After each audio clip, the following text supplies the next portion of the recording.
ఈ వీడియో చూశాక గుండె తరుక్కుపోతుంది బాయ్. ఇది ఎక్కడో కాదు, ఇది మా విలేజ్లోనే జరిగింది. ఒక రైతు 4 నెలలుగా కష్టపడి పంటను పండించి తన చెమట చిందించి పండించిన పంట 4 నిమిషాల్లో వచ్చిన వర్షపాతానికి మొత్తం నేలపాలైపోయింది.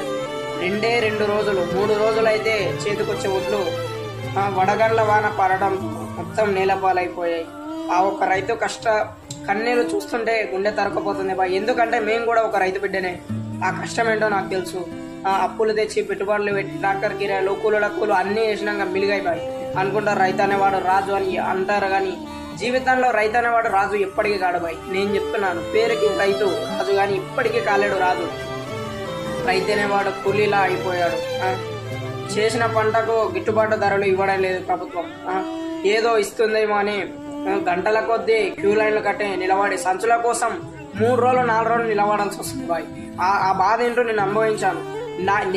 నేను పండించిన పంటను ప్రభుత్వం అమ్మడానికి దాదాపు 2 రోజుల్లో అయిపోయేది, వారం పడుతుండే బాయ్. ఇలా ఉంది సమాజం, అర్థం కావడం లేదు.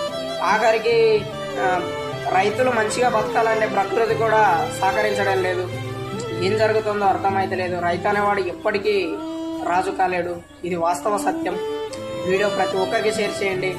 అతనికి ఆర్థిక సహాయం కొంచెం ప్రభుత్వంకి వెళ్ళి అందాలని నేను కోరుకుంటున్నాను. ఈ వీడియో ప్రతి ఒక్కరికి షేర్ చేయండి గైస్.